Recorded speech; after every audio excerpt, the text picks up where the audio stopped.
ಮಿತ್ರರೇ ನಮಸ್ಕಾರ. ಮಿತ್ರರೇ, ನಾಳೆಗೆ ಅಮೆರಿಕ ಮತ್ತು ಇರಾನ್ನ ನಡುವಿನ ಯುದ್ಧ ವಿರಾಮ ಅಂತ್ಯ ಆಗ್ತಾ ಇದೆ. ಹಾಗಾದರೆ ಈ ಯುದ್ಧ ವಿರಾಮ ಮುಂದುವರಿಯುತ್ತಾ ಅಥವಾ ಇಲ್ಲಿಗೆ ಎಂಡ್ ಆಗುತ್ತಾ, ತಕ್ಷಣದಿಂದಲೇ ದಾಳಿ ಶುರುವಾಗುತ್ತಾ, ಇದು ಯಾವುದರ ಬಗ್ಗೆಯೂ ಕೂಡ ಯಾವುದೇ ಮಾಹಿತಿಗಳಿಲ್ಲ. ಅಂದರೆ ಅಮೆರಿಕವೂ ಕೂಡ ಯಾವುದೇ ಕ್ಲಿಯರ್ ಮಾಹಿತಿಯನ್ನು ಕೊಡ್ತಾ ಇಲ್ಲ, ಇರಾನ್ ಕಡೆಯಿಂದಲೂ ಕೂಡ ಯಾವುದೇ ಸೂಚನೆಗಳು ಸಿಗ್ತಾ ಇಲ್ಲ.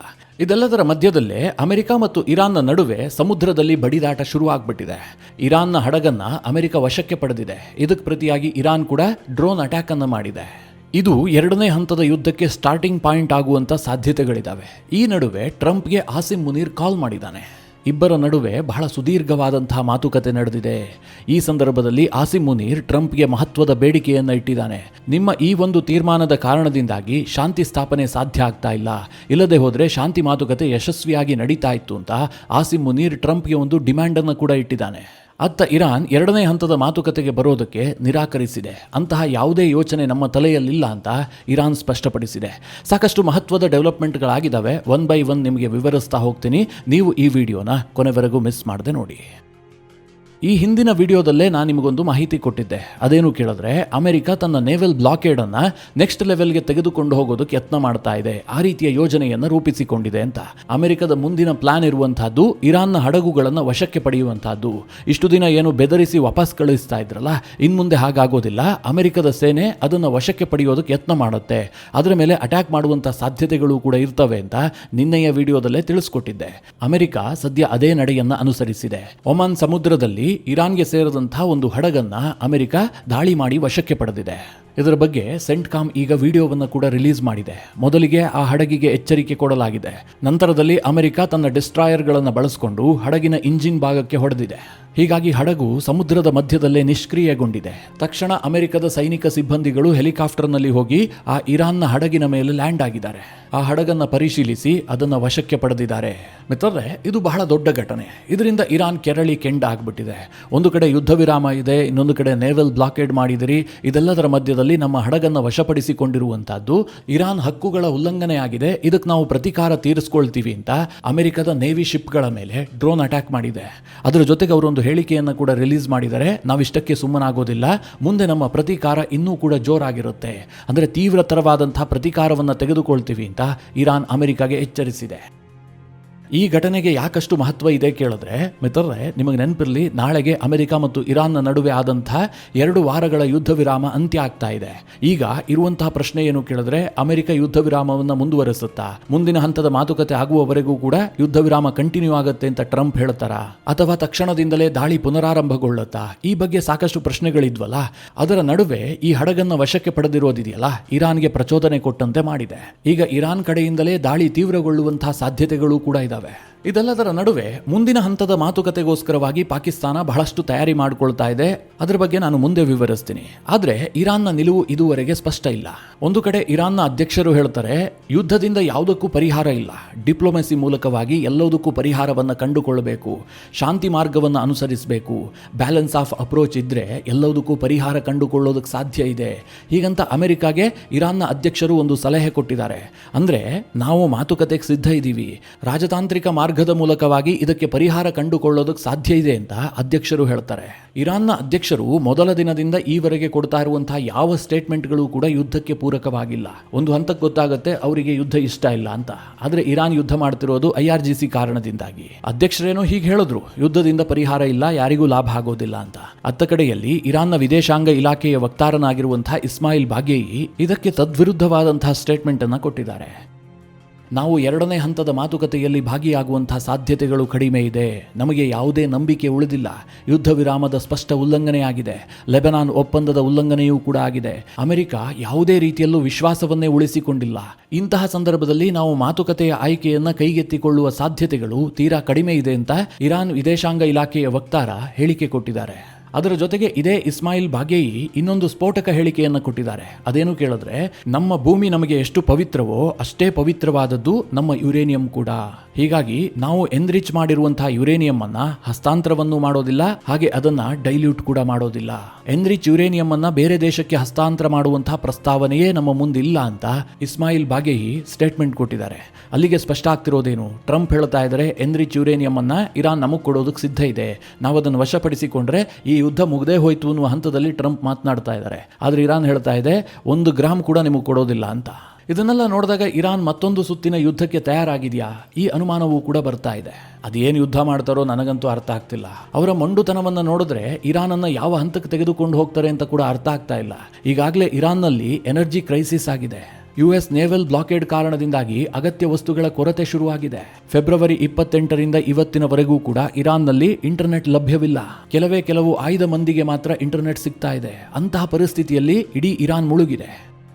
ಈ ಯುದ್ಧ ಶುರುವಾಗಿ 2 ತಿಂಗಳು ಮುಕ್ತಾಯ ಆಗಿ ಹೋಗಿದೆ. ಅಲ್ಲಿನ ಪರಿಸ್ಥಿತಿ ಹೇಗಿರಬಹುದು ಅಂತ ಊಹೆ ಮಾಡಿ.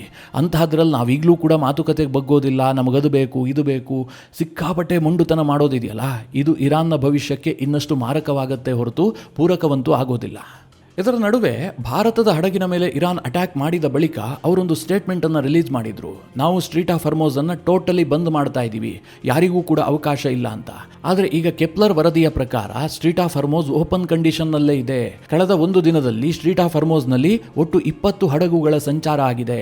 ಈ ಎಲ್ಲ ಹಡಗುಗಳು ಕೂಡ ಚೈನಾ ಮತ್ತು ಭಾರತದ ಕಡೆಗೆ ಪ್ರಯಾಣವನ್ನು ಬೆಳೆಸಿದಾವೆ ಹೀಗಂತ ಕೆಪ್ಲರ್ ವರದಿ ಹೇಳ್ತಾ ಇದೆ. ಕೆಪ್ಲರ್ ಈ ರೀತಿಯಾಗಿ ವರದಿ ಮಾಡ್ತಾ ಇದೆಯಲ್ಲ, ಇದರ ಮಧ್ಯದಲ್ಲೇ ರಾಯ್ಟರ್ಸ್ ಒಂದು ಇಂಪಾರ್ಟೆಂಟ್ ಆದಂತಹ ವರದಿಯನ್ನು ಪ್ರಕಟಿಸಿದೆ. ಅದೇನು ಕೇಳಿದ್ರೆ ಭಾರತಕ್ಕೆ ಸಂಬಂಧಪಟ್ಟಂತಹ 10 ಹಡಗುಗಳು ಹರ್ಮೋಸ್ ಅನ್ನು ದಾಟಿದವೆ ಅಂತ. ಇದು ಬಹಳ ಇಂಪಾರ್ಟೆಂಟ್ ಆಗುತ್ತೆ. ನಿಮಗೆಲ್ಲ ಗೊತ್ತೇ ಇದೆ, ಭಾರತದ ಹಡಗುಗಳ ಮೇಲೆ ದಾಳಿ ಆಗ್ತಿದ್ದ ಹಾಗೆ ಭಾರತ ಅದನ್ನು ಬಹಳ ಸೀರಿಯಸ್ ಆಗಿ ಪರಿಗಣಿಸಿತ್ತು. ಭಾರತದಲ್ಲಿರುವಂತಹ ಇರಾನ್ನ ರಾಯಭಾರಿಗೆ ಸಮನ್ಸ್ ಕೊಟ್ಟು ಕರೆಸಿ ಮುಖಕ್ಕೆ ಮಂಗಳಾರತಿ ಎತ್ತಿತ್ತು. ನೀವೇ ಅನುಮತಿಯನ್ನ ಕೊಟ್ಟು ನಂತರದಲ್ಲಿ ನಮ್ಮ ಹಡಗುಗಳ ಮೇಲೆ ದಾಳಿ ಮಾಡ್ತಾ ಇದ್ರಿ ಅಂತಂದ್ರೆ ಅರ್ಥ ಏನು?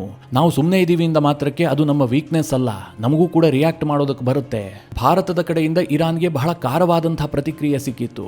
ಅದಾಗ್ತಿದ್ದ ಹಾಗೆ ರಾಯ್ಟರ್ಸ್ ವರದಿ ಮಾಡ್ತಾ ಇದೆ, ಭಾರತಕ್ಕೆ ಸಂಬಂಧಪಟ್ಟಂತಹ 10 ಹಡಗುಗಳು ಕಳೆದ ಕೆಲ ಗಂಟೆಗಳಲ್ಲಿ ಸ್ಟ್ರೀಟ್ ಆಫ್ ಹರ್ಮೋಸ್ ಅನ್ನು ಯಶಸ್ವಿಯಾಗಿ ದಾಟಿದವೆ ಅಂತ. ಇದು ಬಹಳ ದೊಡ್ಡ ಬೆಳವಣಿಗೆ. ಭಾರತದ ಪ್ರಬಲ ರಾಜತಾಂತ್ರಿಕ ನಿಲುವಿಗೆ ಸಿಕ್ಕಂತಹ ಜಯ ಅಂತಂದ್ರೂ ಕೂಡ ತಪ್ಪಾಗ್ಲಿಕ್ಕಿಲ್ಲ. ಆದರೆ ಸ್ಟ್ರೀಟ್ ಆಫ್ ಹರ್ಮೋಸ್ನಲ್ಲಿ ಒಂದು ಕಡೆ ನೇವಲ್ ಬ್ಲಾಕೇಡ್, ಇನ್ನೊಂದು ಕಡೆಯಲ್ಲಿ ಇರಾನ್ನ ಹಡಗನ್ನು ಅಮೆರಿಕ ವಶಪಡಿಸಿಕೊಂಡ ಕಾರಣದಿಂದಾಗಿ ಒಂದು ಉದ್ವಿಗ್ನತೆ ನಿರ್ಮಾಣ ಆಯ್ತಲ್ಲ. ಇದರ ಪರಿಣಾಮ ಕ್ರೂಡ್ ಆಯಿಲ್ ಪ್ರೈಸ್ನಲ್ಲಿ ಭಾರಿ ಏರಿಕೆಯಾಗಿದೆ. ಕಳೆದ 2 ದಿನಗಳಿಂದ ಸ್ವಲ್ಪ ಡೌನ್ ಆಗಿತ್ತು, ಮತ್ತೆ ಏರಿಕೆ ಕಂಡಿದೆ. ನಿಮಗೆಲ್ಲ ಗೊತ್ತೇ ಇದೆಯಲ್ಲ, ಟ್ರಂಪ್ಗೆ ಇದು ಬಹಳ ಖುಷಿ ಕೊಡುತ್ತೆ. ಆಯಿಲ್ ಪ್ರೈಸ್ ಇರಬಹುದು, ಷೇರು ಮಾರುಕಟ್ಟೆ ಇರಬಹುದು, ಫ್ಲಕ್ಚುಯೇಟ್ ಆಗ್ತಾ ಇದ್ರೆ ಟ್ರಂಪ್ ಬಹಳ ಖುಷಿ ಪಡ್ತಾರೆ, ಬಹಳ ಲಾಭವನ್ನು ಕೂಡ ಮಾಡ್ಕೊಳ್ತಾರೆ. ಈ ನಡುವೆ ಪಾಕಿಸ್ತಾನದ ಕಡೆಯಿಂದ 2 ಇಂಪಾರ್ಟೆಂಟ್ ಸುದ್ದಿಗಳು ಬರ್ತಾ ಇದೆ. ಮೊದಲನೇದಾಗಿ ಏನು ಕೇಳಿದ್ರೆ, ಮುಂದಿನ ಹಂತದ ಇರಾನ್ ಮತ್ತು ಅಮೆರಿಕದ ನಡುವಿನ ಮಾತುಕತೆಗೆ ಪಾಕಿಸ್ತಾನ ವೇದಿಕೆಯನ್ನು ಸಿದ್ಧ ಮಾಡ್ತಾ ಇದೆ, ಅದಕ್ಕೆ ಭರದ ತಯಾರಿ ಆಗ್ತಾ ಇದೆ ಎನ್ನುವಂಥ ವರದಿ ಇದೆ. ತಯಾರಿ ಹೇಗೆ ಕೇಳಿದ್ರೆ, ಭಾರೀ ಪ್ರಮಾಣದಲ್ಲಿ ಭದ್ರತೆಯನ್ನು ಹೆಚ್ಚಿಸಲಾಗಿದೆ. ಇಸ್ಲಾಮಾಬಾದ್ನಲ್ಲಿ ಏನು ಮಾತುಕತೆ ನಡೆಯುತ್ತಲ್ಲ, ಅದಕ್ಕೆ 20,000 ಭದ್ರತಾ ಸಿಬ್ಬಂದಿಗಳನ್ನು ನಿಯೋಜನೆ ಮಾಡಲಾಗಿದೆ. ಜೊತೆಗೆ ಮಾತುಕತೆ ನಡೆಯುವಂತಹ ಪ್ರದೇಶದಲ್ಲಿ ಕಂಪ್ಲೀಟ್ ನಿಷೇಧಾಜ್ಞೆಯನ್ನು ಜಾರಿಗೊಳಿಸಲಾಗಿದೆ. ಜನಸಂಚಾರವನ್ನು ನಿಷೇಧ ಮಾಡಿ ಅಲ್ಲಿದ್ದಂತಹ ಜನರನ್ನು ಕೂಡ ಬೇರೆಡೆಗೆ ಸ್ಥಳಾಂತರ ಮಾಡಲಾಗಿದೆ. ಜೊತೆಗೆ ಸಾರ್ವಜನಿಕ ಸಾರಿಗೆಯನ್ನು ಕೂಡ ಆ ಪ್ರದೇಶದಲ್ಲಿ ಕಂಪ್ಲೀಟ್ ಸ್ಥಗಿತಗೊಳಿಸಲಾಗಿದೆ. ಯೋಚನೆ ಮಾಡಿ ಪಾಕಿಸ್ತಾನದ ಪರಿಸ್ಥಿತಿ ಹೇಗಿರಬಹುದು ಅಂತ. ಇದನ್ನೆಲ್ಲ ನೋಡ್ತಾ ಇದ್ರೆ ಮಾತುಕತೆಗೆ ಟ್ರಂಪೇ ಬರ್ತಾರಾ, ಈ ಪರಿಸ್ಥಿತಿ ನಿರ್ಮಾಣ ಆಗ್ತಾ ಇದೆ. ಯಾಕೆಂದ್ರೆ ಟ್ರಂಪ್ ಈ ಹಿಂದೆ ಹೇಳಿಕೆ ಕೊಟ್ಟಿದ್ರು, ಒಂದು ವೇಳೆ ಎಲ್ಲ ಫೈನಲ್ ಆಗಿದ್ದೆ ಆದರೆ ನಾನು ಪಾಕಿಸ್ತಾನಕ್ಕೆ ಕೂಡ ಹೋಗೋದಕ್ಕೆ ಸಿದ್ಧ ಇದ್ದೀನಿ ಅಂತ. ಎಲ್ಲಾದರೂ ಅಂತಹ ಬೆಳವಣಿಗೆಗಳು ನಡೀತಾ ಇದ್ದಾವ ಗೊತ್ತಿಲ್ಲ. ಪಾಕಿಸ್ತಾನದ ಸಿದ್ಧತೆಗಳನ್ನು ನೋಡಿದ್ರೆ ಹಾಗೆ ಅನ್ನಿಸ್ತಾ ಇದೆ ಟ್ರಂಪ್ ಬರುವ ರೀತಿಯಲ್ಲಿ. ಆದರೆ ಇನ್ನೊಂದನ್ನು ಕೂಡ ನಾವು ಗಮನದಲ್ಲಿ ಇಟ್ಕೊಳ್ಬೇಕು, ಪಾಕಿಸ್ತಾನದಲ್ಲಿ ಭದ್ರತೆ ಹೆಚ್ಚಳ ಮಾಡಿದ್ರು ಅಂತಂದ್ರೆ ಟ್ರಂಪೇ ಬರ್ತಾರೆ ಅಂತ ಹೇಳೋದಕ್ಕೆ ಸಾಧ್ಯ ಇಲ್ಲ. ಅಲ್ಲಿ ಒಬ್ಬ ಸಾಮಾನ್ಯ ಅಧಿಕಾರಿ ಬರೋದಾದ್ರೂ ಕೂಡ ಅಷ್ಟು ಭದ್ರತೆಯನ್ನು ಕೊಡಬೇಕು. ಯಾಕೆ ಅಂತಂದ್ರೆ ಪಾಕಿಸ್ತಾನದಲ್ಲಿ ಉಗ್ರಗಾಮಿಗಳು ಗಲ್ಲಿಯಲ್ಲೂ ಇದ್ದಾರೆ. ಯಾವಾಗ ಎಲ್ಲಿ ಬಾಂಬ್ ಬಿಟ್ಟು ಹೇಗೆ ಉಡಾಯಿಸ್ತಾರೆ ಹೇಳೋದಕ್ಕೆ ಸಾಧ್ಯ ಇಲ್ಲ. ಹೀಗಾಗಿ ಆಸಿಮ್ ಮುನೀರ್ ಅಂತಹ ರಿಸ್ಕ್ ಅನ್ನು ತೆಗೆದುಕೊಳ್ಳೋದಕ್ಕೆ ರೆಡಿ ಇಲ್ಲ. ಅದಕ್ಕೋಸ್ಕರವಾಗಿ 20,000 ಸೈನಿಕರನ್ನ ಆ ಒಂದು ಮೀಟಿಂಗ್ ನಡೆಯುವಂತಹ ಸ್ಥಳದಲ್ಲಿ ನಿಯೋಜನೆ ಮಾಡಲಾಗಿದೆ. ಮೀಟಿಂಗ್ ಆಗೋದು ಕನ್ಫರ್ಮ್ ಇಲ್ಲದೆಯೇ ಪಾಕಿಸ್ತಾನದ ಈ ತಯಾರಿಯನ್ನು ನೋಡಿದ್ರೆ ಒಂಥರ ಆಶ್ಚರ್ಯ ಕೂಡ ಆಗ್ತಾ ಇದೆ. ಇದರ ನಡುವೆ ಇನ್ನೊಂದು ಮಹತ್ವದ ಬೆಳವಣಿಗೆ ಏನು ಕೇಳಿದ್ರೆ, ಫ್ರಾಡ್ ಮಾರ್ಷಲ್ ಆಸಿಮ್ ಮುನೀರ್ ಟ್ರಂಪ್ಗೆ ಕರೆ ಮಾಡಿಬಿಟ್ಟು ಮಾತನಾಡಿದ್ದಾನೆ. ಮಾತುಕತೆಯ ವಿಷಯ ಏನು ಕೇಳಿದ್ರೆ, ಈ ಆಸಿಮ್ ಮುನೀರ್ ಇರಾನ್ಗೆ ಹೋಗಿದ್ನಲ್ಲ, ಇರಾನ್ಗೆ ಹೋಗಿ ಅಲ್ಲಿ ಎಲ್ಲ ಅಧಿಕಾರಿಗಳನ್ನು, ಎಲ್ಲ ಟಾಪ್ ಲೆವೆಲ್ನ ನಾಯಕರನ್ನು ಭೇಟಿಯಾಗಿದ್ದ. ಅದು ಇರಾನ್ನ ಸ್ಪೀಕರ್ ಗಾಲಿಬಾಫ್ ಇರಬಹುದು, ಇರಾನ್ನ ಪ್ರೆಸಿಡೆಂಟ್ ಪೆಜೆಶ್ಕಿಯಾನ್ ಇರಬಹುದು, ಇರಾನ್ ವಿದೇಶಾಂಗ ಸಚಿವ ಅಬ್ಬಾಸ್ ಅರಾಕ್ಚಿ, ಹಾಗೆ ಇರಾನ್ನ IRGCಯ ಕೆಲ ಪ್ರಮುಖ ವ್ಯಕ್ತಿಗಳನ್ನು ಕೂಡ ಈ ಆಸಿಮ್ ಮುನೀರ್ ಭೇಟಿಯಾಗಿರುವ ಬಗ್ಗೆ ವರದಿಗಳಿದ್ದಾವೆ. ಹೀಗಾಗಿ ಆ ಎಲ್ಲ ಭೇಟಿಯ ಸಂದರ್ಭದಲ್ಲಿ ಏನೇನು ಚರ್ಚೆ ಆಯಿತು ಇದೆಲ್ಲದರ ಬಗ್ಗೆ ಟ್ರಂಪ್ಗೆ ವರದಿ ಒಪ್ಪಿಸಿದ್ದಾನೆ. ಈ ಸಂದರ್ಭದಲ್ಲಿ ಶಾಂತಿ ಮಾತುಕತೆಗೆ ನಿಮ್ಮ ಒಂದು ನಿರ್ಧಾರ ಅಡ್ಡಿಯಾಗ್ತಾ ಇದೆ ಅಂತ ಟ್ರಂಪ್ಗೆ ಆಸಿಮ್ ಮುನೀರ್ ಕನ್ವೆ ಮಾಡಿದನಂತೆ. ಆ ನಿರ್ಧಾರ ಏನು ಕೇಳಿದ್ರೆ, ನೇವಲ್ ಬ್ಲಾಕೇಡ್. ನೀವು ಗಲ್ಫ್ ಆಫ್ ಒಮನ್ನಲ್ಲಿ ನೇವಲ್ ಬ್ಲಾಕೇಡ್ ಮಾಡಿರೋದ್ರಿಂದಾಗಿ ಇರಾನ್ ಮಾತುಕತೆಗೆ ಒಪ್ತಾ ಇಲ್ಲ. ನೀವು ಆ ನೇವಲ್ ಬ್ಲಾಕೇಡ್ ಅನ್ನು ಹಿಂಪಡೆದಿದ್ದೆ ಆದ್ರೆ ಶಾಂತಿ ಮಾತುಕತೆಯಲ್ಲಿ ಮಹತ್ವದ ಬೆಳವಣಿಗೆಗಳಾಗ್ತವೆ ಅಂತ ಆಸಿಮ್ ಮುನೀರ್ ಟ್ರಂಪ್ಗೆ ಕನ್ವೆ ಮಾಡೋದಕ್ಕೆ ಯತ್ನ ಮಾಡಿದನಂತೆ.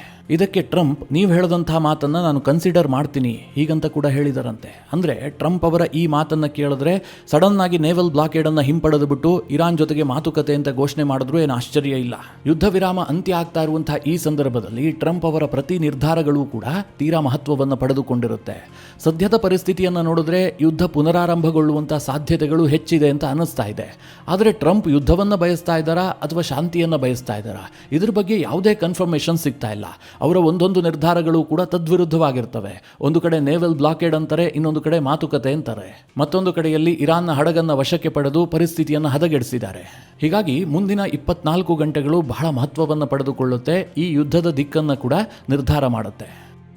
ಈ ನಡುವೆ ರಷ್ಯಾ ಇರಾನ್ ಮತ್ತು ಅಮೆರಿಕದ ನಡುವಿನ ಮಾತುಕತೆಯನ್ನು ಬೆಂಬಲಿಸಿದೆ. ಅದು ಮುಂದುವರಿಬೇಕು, ಮಾತುಕತೆಯ ಮೂಲಕವೇ ಪರಿಹಾರವನ್ನು ಕಂಡುಕೊಳ್ಳಬೇಕು.